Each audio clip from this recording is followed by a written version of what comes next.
Halo Bre, bagaimana kabarnya hari ini? Sehat?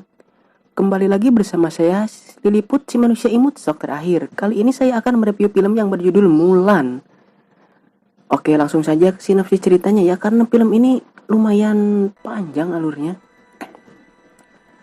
Oke, saya ceritakan sedikit sinopsisnya. Yang versi saya ini ya.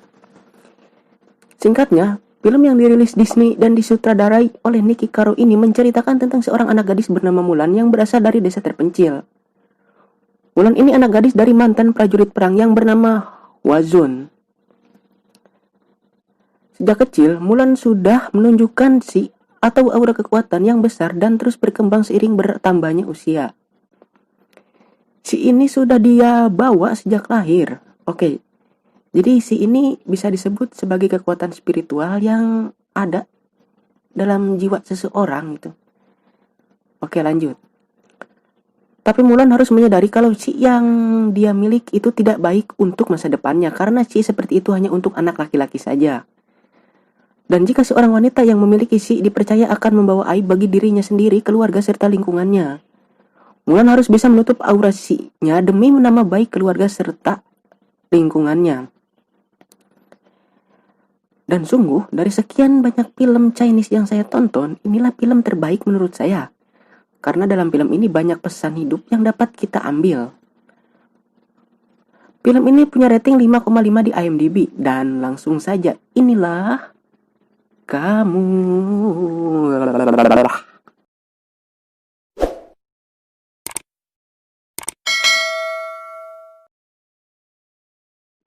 Oke, next plot. Di scene pertama, kita akan melihat seorang anak gadis yang sedang mengejar ayam.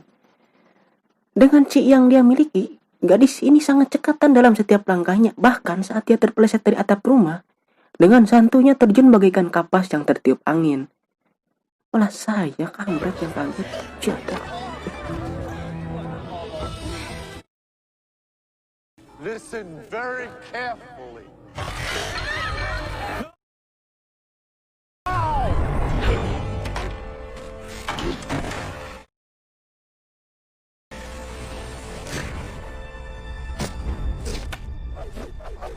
Next. Tapi bukan bangga terhadap kemampuan si anak ini, warga sekitar malah seperti sinis, ilfil, kesel melihat keahlian anak ini. Harusnya dia bangga ya.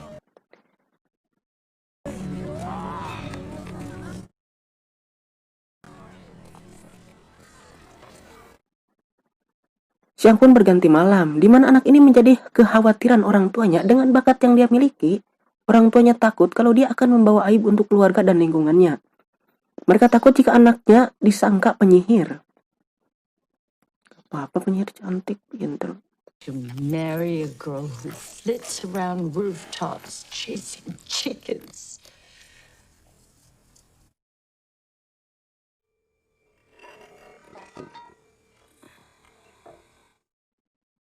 Oke, scene pun berganti di mana si anak cantik ini sedang membetulkan patung burung phoenix yang dia patahkan tadi. Saat sedang membetulkan patung, ayahnya pun menghampiri dia untuk memberikan nasihat. Nasihat yang berisi tentang kekhawatiran dia dan ibunya.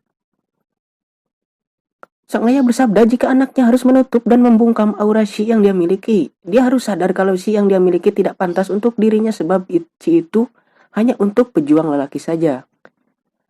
Ayahnya mengkhawatirkan jika anaknya tumbuh dewasa nanti akan membuatnya malu. Dan inilah Mulan, tapi tidak pakai Jamila ya bre.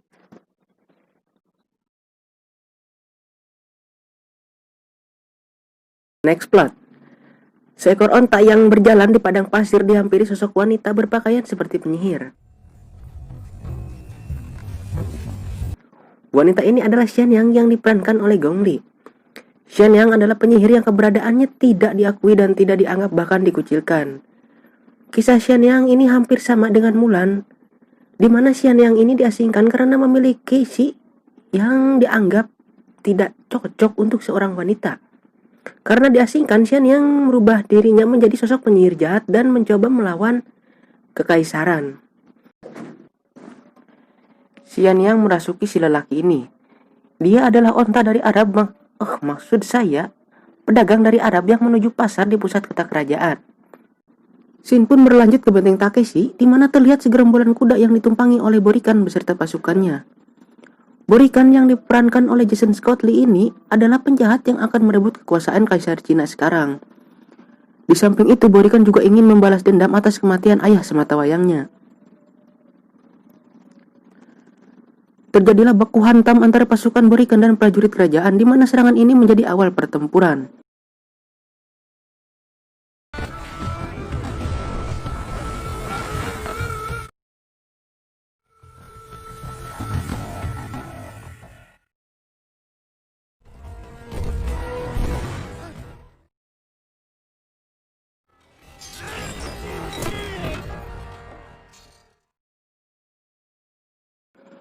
Di sisi lain, Shen Yang keluar dari sosok pedagang dan masuk ke raga si prajurit.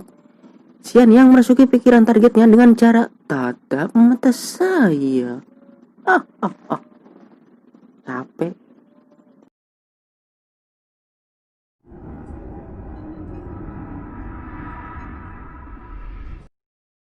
Next plot. Scene berlanjut di mana sang pemimpin pasukan pengaman kaisar atau disingkat PPK, bisa disebut juga kanselir, sedang melaporkan jika 6 dari garnisun utara dari jalur sutra, awas bukan sutra yang itu ya bre, 6 garnisun di utara telah jatuh di serangan yang terkoordinasi dari pasukan Rawdans yang dipimpin oleh Borikan. Sang kepala keamanan meminta izin untuk melakukan penyerangan balik. Garnisum adalah sekelompok pasukan yang ditempatkan di suatu daerah untuk menjaga keamanan seperti batalion gitulah. Lanjut. Next. Si prajurit yang sudah dirasuki penyihir menceritakan awal terbentuknya pasukan Rawdans. Borikan membentuk kekuatan dengan seorang wanita yang mempunyai chi dalam bayangan. Wanita itu melatih pasukan elit bayangan untuk membantu Borikan menuju kemenangan. Tapi sang kaisar yang diperankan oleh Mamang Jet Li, guru silat saya dulu, tidak gentar apalagi takut sama bacotan si prajurit itu. Sang kaisar memutuskan untuk mengirim undangan kepada seluruh warganya agar memberikan satu dari keluarganya untuk membantu pertempuran. Membantu pertempuran melawan pasukan Rawdans yang diketuai oleh Borikan dan disutradarai oleh Xian Yang. Undangan pun disebar dengan ongkos bensin 50.000 serta sebungkus rokok berlambang GG. Undangan hajatan kali itu.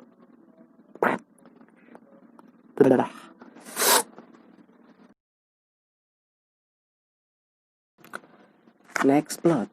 Di sini kita akan melihat wanita yang sedang berkuda. Dia adalah Mulan yang tumbuh dewasa. Mulan dewasa ini diperankan oleh Liu Yipei. Emang cantik banget aslinya ya. Mulan yang sedang capetan ngoceh-ngoceh baca menceritakan 2 ekor kelinci yang dilihatnya tadi. Tiba-tiba sang ibu bilang kalau Mak Comblang sudah menemukan jodoh yang cocok untuknya. Dan seketika Mulan diam 1000 bahasa. Oke, jadi di zaman itu seseorang yang sudah dewasa akan dicarikan jodoh oleh Mak Comblang yang ada di desa tersebut. Next. Scene berganti di mana Mulan sedang di make up ala-ala wanita Japanese ten. Kok saya jadi ingat kakek Sugiono, kampret.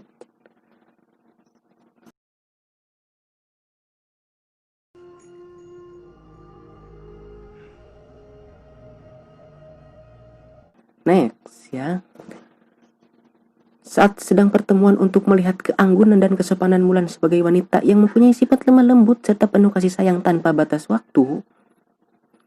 Namun seketika semuanya berubah saat seekor laba-laba kampret turun tepat di atas meja. Mulan mencoba menutup laba-laba itu dengan teko, namun sang Mak Comblang menyuruh Mulan untuk mengembalikan teko ke tempat semula. Dan akhirnya terjadi insiden yang membuat si Mak Comblang marah. Lagian udah dibenerin sama si Mulan. Dah, kampret emang tuh Mak Comblang udah kayak ondel-ondel lagi dandangannya. Apa coba itu?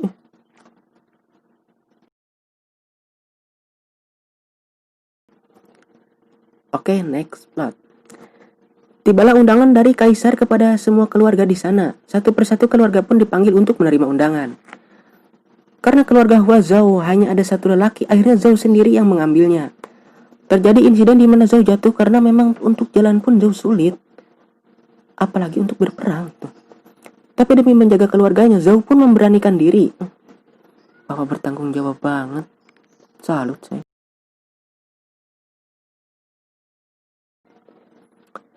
Tapi karena skenarionya harus Mulan yang berangkat, akhirnya Mulan mencuri pedang, baju, dan gulungan wajib militer ayahnya. Dan kisah Mulan pun dimulai.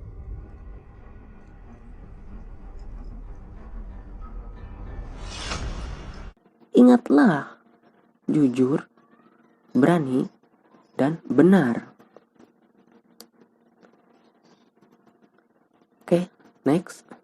Sang ayah berdoa dan meminta bantuan kepada leluhurnya lewat burung pinis untuk menjaga Mulan. Saat pagi datang, di mana Mulan tertidur, terlihat bayangan burung pinik. Kita lihat Mulan seperti menerima kekuatan setelah melihat Phoenix. Rasa lapar, capek, haus, lemah, lesu seperti hilang begitu saja. Yang ada hanya rasa semangat, semangat, semangat, dan semangat. Yuk, yuk, ayo, yuk, yuk, yuk, ayo, yuk, yuk, ayo. Phoenix. Next plot. Terjadi keributan di tengah antrian para calon prajurit. Hingga sang komandan, yaitu Komandan Tung, yang diperankan oleh kakak saya sendiri, yaitu Adonian, harus turun tangan untuk melerai kericuan tersebut. Akhirnya kalian harus nonton.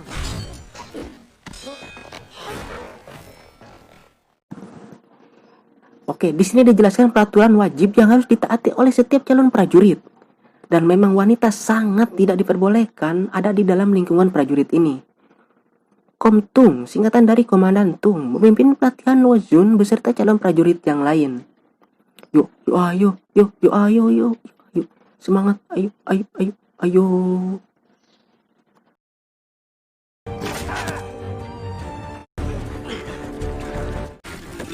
Keep them up. Show them. Tepat di hari berikutnya, saat sedang berduel dengan Hong Hui, Wajun terpancing untuk mengeluarkan si-nya. Hingga Wajun menjadi tontonan semua orang. Oke, Wajun ini adalah nama samaran dari Mulan ya. Saya akan menyebut Mulan Wajun selama masa penyamarannya ini. Biar lebih gimana gitu. Adegan yang akan saya ceritakan ini yang paling seru. Dimana setelah beberapa hari Wajun berlatih, keringat demi keringat dia keluarkan, matahari menyinari dia hingga akhirnya satu temannya berkata, jika Wajun sangat bau karena belum pernah mandi selama berada di tempat pelatihan. Sama kayak kalian ya bre. Kalau lagi nggak ada kegiatan, males banget gitu mandi ya. Apalagi daerah-daerah pegunungan gitu. Seminggu pun jadi saya gak mandi. Oke, next. Adegan Wajun mandi harus saya tutup ya bre. Karena kita harus menghormati privasi Wajun. Walaupun Wajun ini sedang menyamar menjadi laki-laki, tapi dia tetap Mulan. Mulan yang diperankan oleh Liu Yipei. Jadi untuk sementara kamu jangan melihat adegan ini dulu, saya tutup. Tapi saya juga penasaran ini teh bre. Akhirnya, sudah. Next. Oke, next plot. Borikan serta pasukan Rouran sedang membahas kekayaan yang akan didapat jika berhasil merebut kekaisaran. Namun salah satu dari suku Rouran menyerukan pendapat jika mereka tidak mementingkan seberapa banyak harta yang akan mereka dapatkan. Mereka hanya ingin membalas dendam atas kekalahan mereka di tempo dulu. Jadi dilatar belakangi oleh dendam kesumat, dendam membara,